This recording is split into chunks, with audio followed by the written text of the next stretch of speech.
já foi dito então, me chamo André, eu tenho 22 anos, eu sou seminarista, sou para ser padre, atualmente eu estou no 4º ano da minha formação. Fiz meu estágio, tive a graça de fazer meu estágio aqui nessa paróquia, no ano passado.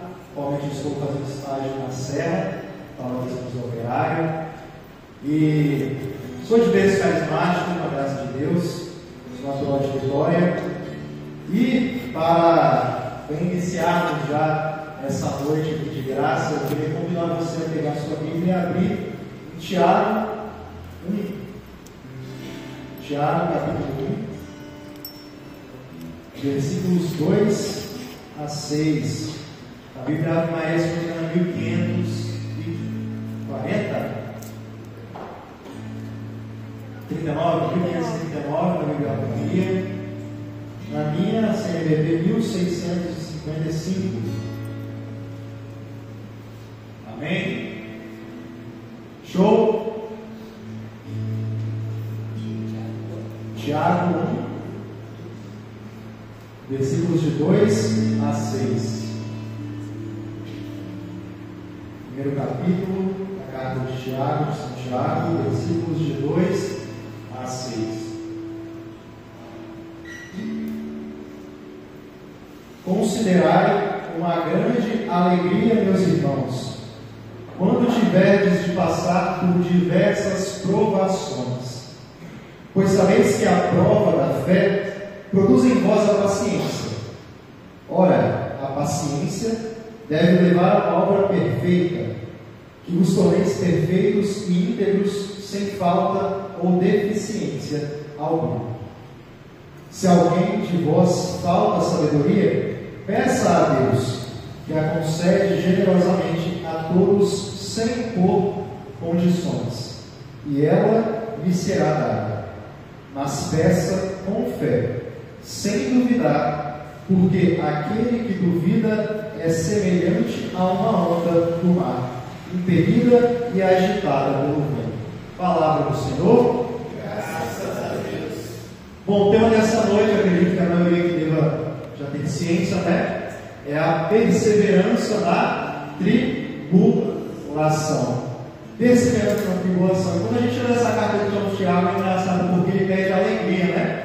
Alegria em meio à tribulação, alegria em meio aos desafios. Não é a diferença que eu gostaria de fazer aqui, é a diferença entre tribulação e tentação. São Tiago está falando aqui das tribulações que nós passamos na nossa vida. E não é o mesmo que tentação. As duas, obviamente, são duas realidades, frutos, né, consequências do pecado. Porém, quando a gente fala em tentação, nós falamos muito mais de uma obra do maligno, propriamente, uma tentação demoníaca. Porém, quando nós falamos de tribulação, nós falamos daquilo que é natural da nossa vida e que é até mesmo querido por Deus. As nossas tentações são muitas vezes queridas por Deus, justamente porque ela, em muitas das vezes, né, na maioria das vezes, se assim nós temos a devida fé, nos aproximam dele. É por meio das tribulações que nós somos forjados, a ponto de nós retornarmos ao nosso amor, a ponto de nós retornarmos à nossa intimidade com o nosso Senhor. Ou seja, tentação e tribulação. Existe a realidade demoníaca, aquela realidade que nos afasta, que tenta nos afastar do caminho da santidade, do caminho de intimidade com o Senhor. Mas existe também aquilo que vai nos aproximar dessa intimidade, que são as tribulações. Se assim nós temos fé, obviamente, se assim nós somos perseverantes, que é o tema dessa noite, a perseverança diante da tribulação. Amém? Tribulação? Estamos aqui falando de quem? Então, de tribulação. Todos nós possuímos tribulações nas nossas vidas. Ou tem alguém que vive uma vida perfeita, que vive maravilhosas, tem alguma dificuldade? Acho que não, né? Ninguém que é perfeito ainda, né? Todo mundo aqui tem suas dificuldades. Isso é algo natural. É algo natural, tanto que o próprio São Tiago está aqui falando. Sejam alegres diante das tribulações. Mas aqui vem uma pergunta: será que é possível ser alegre diante das tribulações? Depois, quando eu falo tribulação, já vem em mente, né? Depois de dificuldade, às vezes dificuldade no meu emprego, dificuldade nos meus estudos, na minha família, aquela perda de algum irmão, alguma enfermidade, alguma consequência ruim de algum ato, enfim. Tribulação logo já vem algo negativo, né? Na nossa mente, ao no nosso coração, seja por alguma situação que nós já tenhamos vivido já ao longo de nossa vida. Mas é possível se alegrar mesmo em meio à tribulação? É possível sorrir mesmo em meio dos desafios inerentes, naturais da nossa vida?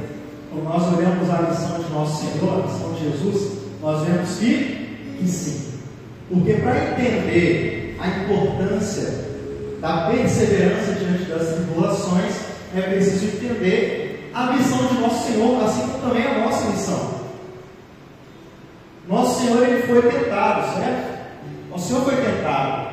Nosso Senhor passou por tribulações. Nosso Senhor chorou diante da perda do seu melhor amigo Lázaro. Nosso Senhor chorou diante da multidão faminta, tanto do pão material quanto do pão da sua palavra. Nosso Senhor chorou diante de uma multidão que não sabia amar a Deus. Nosso Senhor também passou por dificuldades.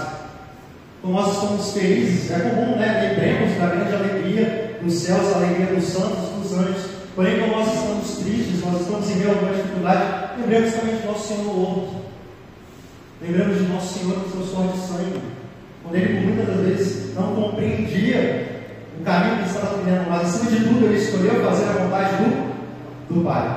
Foi perseverante. Quando nós entendemos essa missão de nosso Senhor, que ele foi aquele Deus que, sendo Deus, assumiu a nossa natureza com exceção do pecado e viveu aquilo que nós deveríamos viver. Porque essa é a história da salvação. Nosso Senhor, ele ama, ele se entrega no nosso lugar. A nossa entrega, que antes era imperfeita, que antes era incompleta, que faltava alguma coisa, o nosso amor que faltava, e que ainda falta, é verdade, não venhamos, né? Ainda falta muito do nosso amor, ainda falta muito na nossa entrega do dia a dia. Em nosso Senhor, tudo isso se torna suficiente. Nosso Senhor foi aquele que amou quando nós não éramos capazes de amar. Nosso Senhor foi aquele que se entregou quando nós não éramos capazes de nos entregarmos a uma vida que tanto pede, que muito pede, que muito custa, né? Mas é justo custar muito aquilo que muito vale. Nosso Senhor, então, ele se entrega no nosso lugar, para que nós também consigamos nos entregar. Mas sozinhos? Por nós mesmos? Obviamente que não, né? Ele fez aquilo que nós devemos fazer para que nós, junto dele, junto do seu sacrifício, junto da sua cruz, nós também, junto dele, assumamos a nossa cruz, e a partir disso o nosso amor se torne suficiente. A nossa entrega se torne também suficiente. Deu para entender? Quando nós compreendemos a missão de nosso Senhor, que Ele amou no nosso lugar, nós também compreendemos a nossa missão, que o nosso amor, a nossa natureza, só será suficiente junto dele, junto daquele cuja entrega foi suficiente, junto daquele cujo amor foi suficiente. Consegue entender que nós não nos bastamos? Se eu quero viver uma vida plena, feliz, perseverante e fiel, eu não posso achar que eu vou encontrar todas as respostas em mim mesmo, na minha própria razão, na minha própria natureza. Consegue que é algo que vai muito além de quem nós somos, e nós precisamos encontrar naquele que se entregou no nosso lugar para dar sentido pleno à nossa vida, aquilo que nós passamos, as tribulações, as dificuldades. Quando nós entendemos a missão de nosso Senhor, nós entendemos também a nossa missão, entendemos também o nosso chamado, percebemos que nós só seremos realmente plenos mediante a união com aquele que foi pleno. Amém? Bom, falar de tribulação muitas vezes é falar de algo obscuro, né? Porque por vezes nós nos perguntamos por que as tribulações. Para responder a pergunta do porquê nós passamos por tribulações e por que nós passamos por dificuldade, é preciso voltar um pouquinho lá atrás na nossa santidade original. Quando nós lemos o livro do Gênesis, nós vemos que havia no início um jardim, né? O jardim do Gênesis é um lugar de intimidade com o Senhor.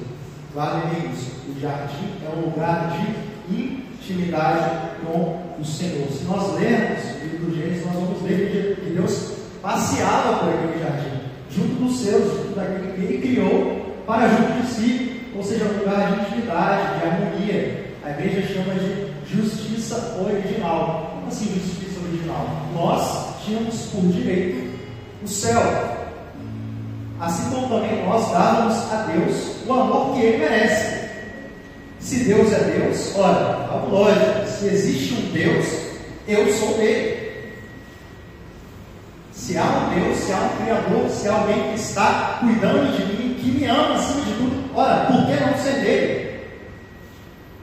Se formos pela lógica, seria algo ilógico não nos entregarmos, não haver uma entrega de fato, não haver um amor correspondente. Portanto, essa era a justiça original. O direito que nós tínhamos ao céu, à eternidade, à vida eterna e o nosso amor a Deus.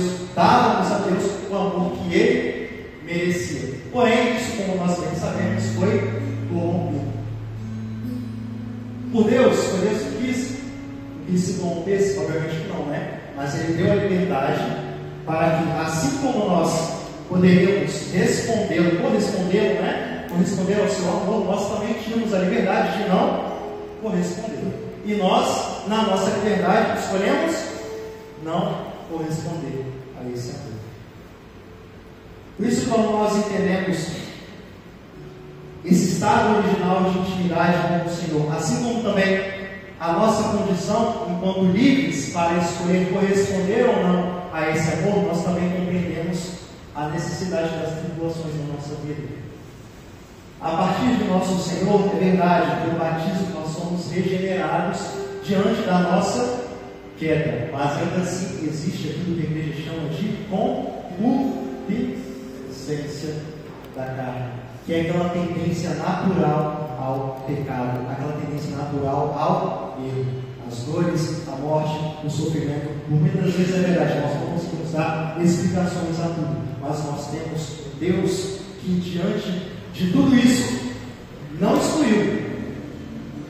Aqueles que Jesus chamou não foram privados de sofrimentos, não foram privados da morte, muito pelo contrário, né? Dos 12 que nosso Senhor chamou, 11 foram martirizados, foram mortos. Deixaram tudo: casa, família, trabalho, emprego, segurança, para se dedicar a uma causa pela qual valesse a pena entregar a própria vida. Por isso, quando nós entendemos essa santidade original, assim como também quando nós passamos a compreender a nossa liberdade, nós chegamos às tribulações, à necessidade de conversão. Lembra que eu falei no início que as tribulações, elas são como que queridas por Deus, não no sentido que Deus, Ele deseja o nosso mal, ou Ele deseja o nosso sofrimento, mas é por a partir delas que nós somos forjados, para a graça que Ele nos reserva. É a partir dela que nós somos purificados para poder contemplar a sua graça.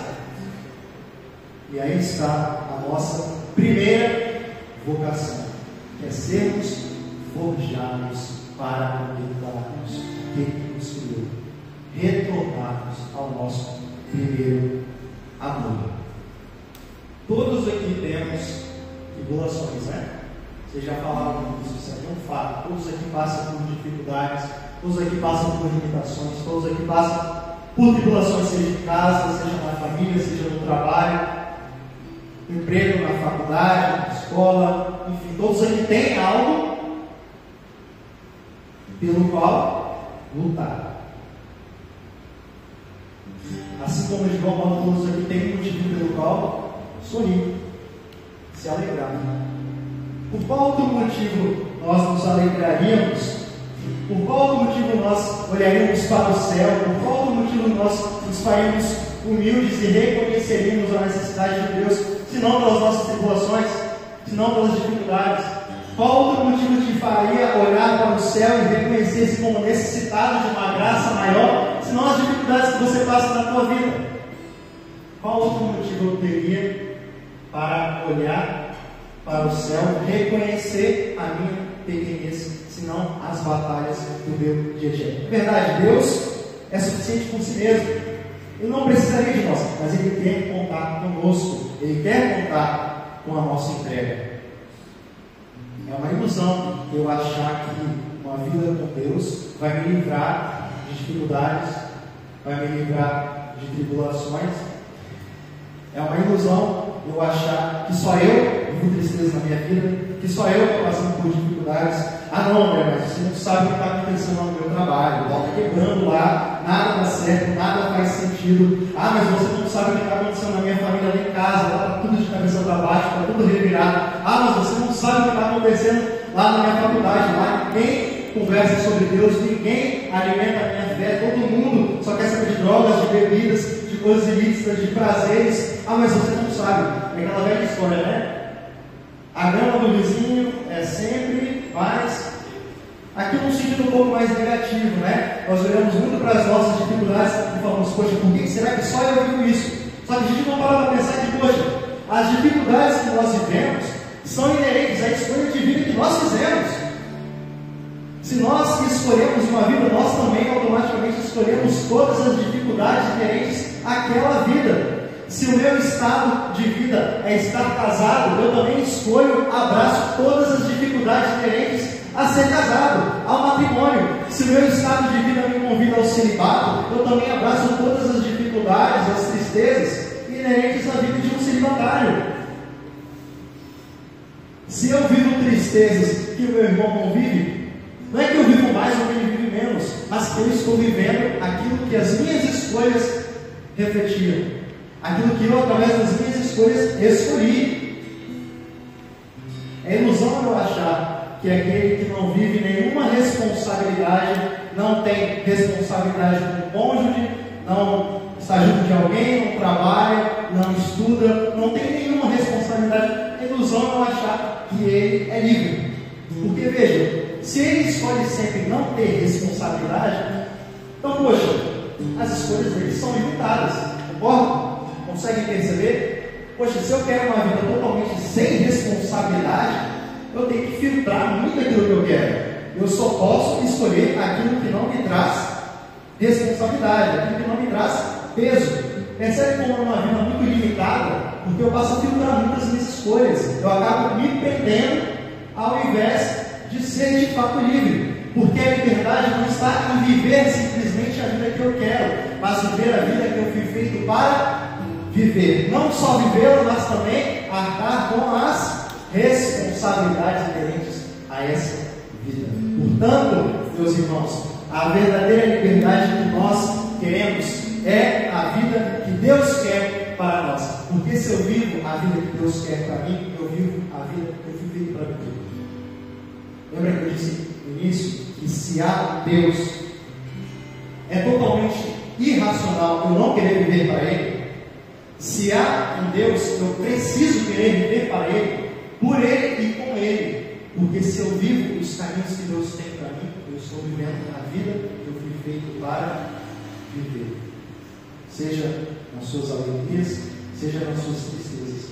É a vida que eu fui feito para viver. Todas as vezes que nosso Senhor faz um pedido nas Sagradas Escrituras, por detrás daquele pedido há sempre a graça para que eu consiga realizá-lo. Por detrás de cada pedido de nosso Senhor há sempre a graça necessária para que eu corresponda àquele pedido. Por isso nosso Senhor pede a minha santidade, é porque é possível ou não? É possível ser santo. Se Deus pede a minha fidelidade, é porque é possível ser fiel ou não? É possível ser fiel, porque já há naquele pedido uma graça para que eu seja capaz.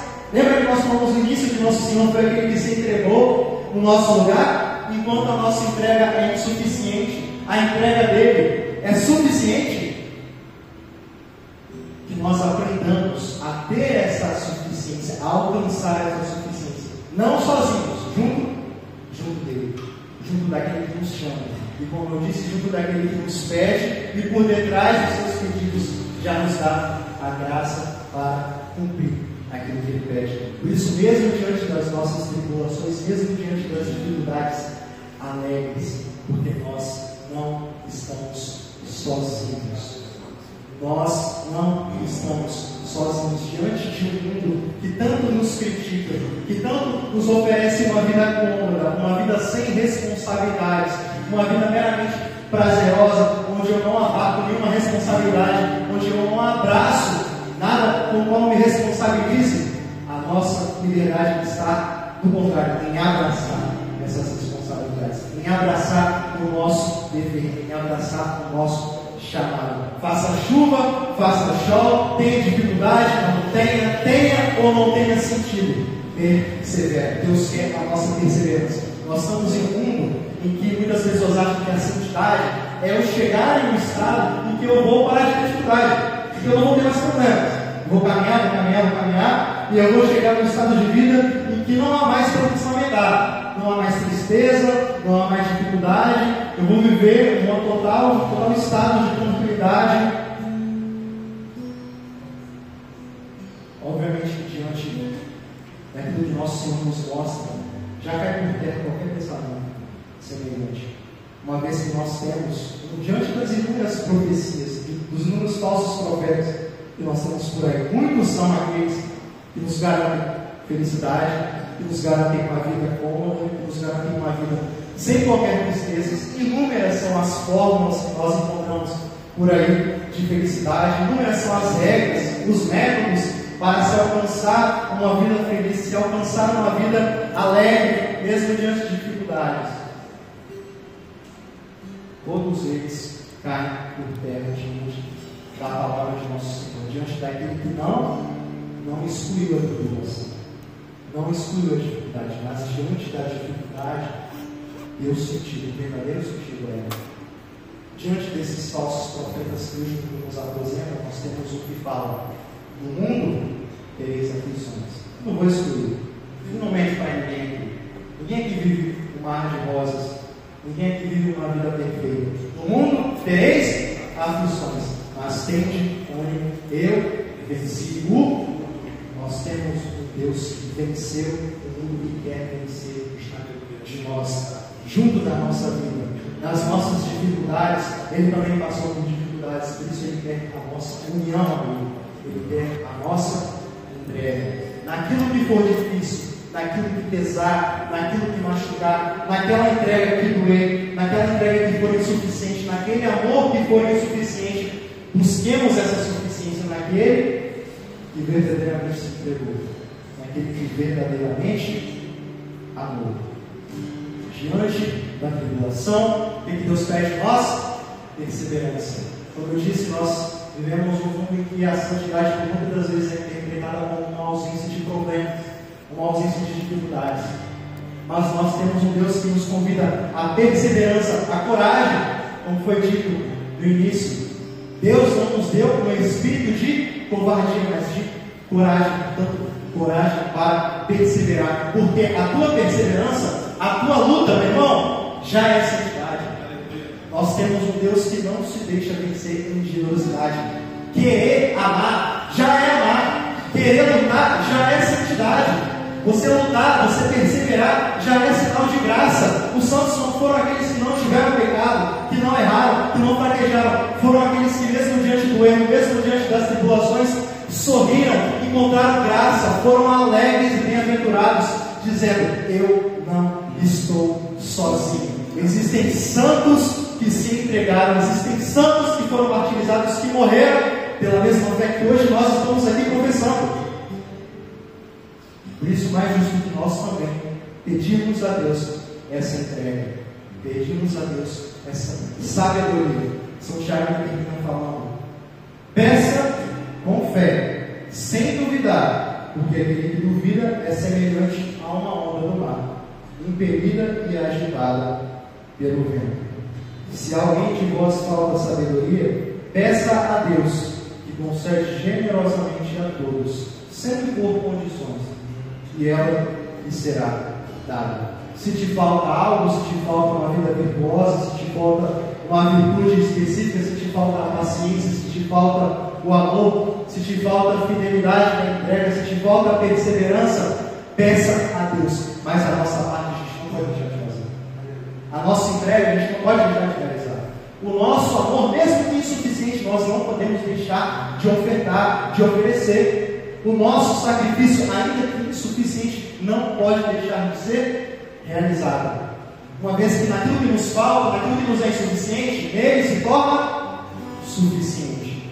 Uma vez que a nossa entrega é falha, é limitada, nele ela se torna completa. Por isso, se existem tribulações, se existem dificuldades na nossa vida, se existem insuficiências, limitações, enfim, defeitos, pecados, se existem os erros, benditos sejam esses erros que me fazem reconhecer a necessidade que nós temos de Deus. Bendita seja a crise que me faz olhar para a cruz e reconhecer que eu não estou sozinho. Benditas sejam as dores que me fazem reconhecer a necessidade de um médico. E o nosso médico venceu já por isso. Ele só está esperando a nossa entrega, está esperando a nossa fidelidade, está esperando o nosso sim, a nossa entrega. Naquilo que nos falta, entreguemos ao Senhor. Naquelas dificuldades que parecem insuperáveis, façamos a nossa parte, mas não deixemos de confiar no Senhor. De qualquer forma, não, como diz São Tiago, com sabedoria. E essa sabedoria, meus caros, ela vem do alto, ela vem dos céus, ela vem do Espírito. A verdadeira sabedoria vem do Espírito Santo. É por meio dele que nós alcançamos a graça diante das tribulações. É por meio dele que nós temos aquele arranque diante das nossas dificuldades e nós alcançamos a fé tão insuficiente em nós mesmos, mas que a partir do Espírito ela se torna suficiente. Nós vamos agora cantar uma música que ela fala disso. É uma oração que nós fazemos a nosso Senhor, pedindo: Senhor, acalma as minhas dores, acalma a minha tempestade, acalma a onda ao mar agitado que é a minha vida, e devolve essa paz que vem do seu Espírito. Me leva além de quem eu sou. Vai você pensando na sua vida, se você quiser fechar os teus olhos. No começo eu refletia sobre as nossas dificuldades e eu dizia: cada um aqui possui motivos para lutar, cada um aqui possui dificuldades, cada um aqui, assim como possui muitas alegrias, também possui muitos pesares. Talvez seja uma falta na sua família, talvez seja uma dificuldade familiar, talvez seja uma dificuldade pessoal que você tem consigo mesmo, talvez seja um vício, talvez seja uma dificuldade no teu trabalho, no teu relacionamento, no teu casamento. Enfim, cada um que possui um motivo pelo qual pode se lamentar, ou então pode escolher se alegrar, por saber que mesmo diante dessas dificuldades, mesmo diante dessas tribulações, você não está sozinho. Você tem Deus que venceu tudo isso e quer vencer junto de ti. Isso vamos pedir agora: acalma-se, acalma a minha tempestade e devolve essa paz que vem somente de ti e que nós não conseguimos encontrar nesse mundo. Quando estou em alto mar e as ondas vêm me agitar, minha fé começa a fraquejar, o medo se instala no lugar. Esqueço da tua promessa de que sempre estás comigo. Posso ouvir a tua voz me dizendo: o que tendes ver, o que tendes ver, o que tendes ver. Vai, Jesus, o que tendes ver, o que tendes ver, o que tendes ver. Acalma minha tempestade, acalma o meu coração, devolve a paz que vem de ti, Senhor. Aumenta minha fé em ti, não me deixa fraquejar jamais. Ao som da tua voz, tudo vai calar, só preciso esperar. A tempestade vai acalmar. Essa música diz: acalma a minha tempestade, acalma o meu coração. Para que o Senhor verdadeiramente acalme a nossa tempestade, para que o Senhor verdadeiramente acalme o nosso coração, é preciso pedir do alto. Que vocês ficassem de pé agora, nesse momento. Se você conhece essa música, você vai rezar nessa música. Senão você vai somente apresentar ao Senhor, cantando através dessa oração. Apresenta ao Senhor as suas dificuldades, Qual é a tribulação da sua vida que você deseja que o Senhor alcance nessa noite? Qual é a tribulação, a dificuldade da sua vida que você deseja que o Espírito Santo toque nesta noite? Quais são os pesares da sua vida? Quais são os motivos que te fazem acreditar que não é possível o chamado de santidade que nosso Senhor te faz nessa noite? Quais são os motivos que te fazem chorar, que te fazem cair em tristeza, que te fazem cair em lágrimas? Apresenta ao Senhor as suas implicações, apresenta aquilo que dificulta a tua caminhada com a irmã. Apresenta aquele que venceu, aquele que te convida a ser perseverante pelo seu Espírito. E com tudo isso ao coração, nós vamos cantar de novo. Quando estou em alto mar e as ondas vêm me agitar, nós vamos apresentar tudo isso ao Senhor em forma de oração. Quando estou em alto mar e as ondas vêm me agitar, minha fé começa a fraquejar, o medo se instala no lugar, esqueço da sua promessa de que sempre estás comigo. Posso ouvir a tua voz me dizendo:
Louvores e glórias a ti, Senhor.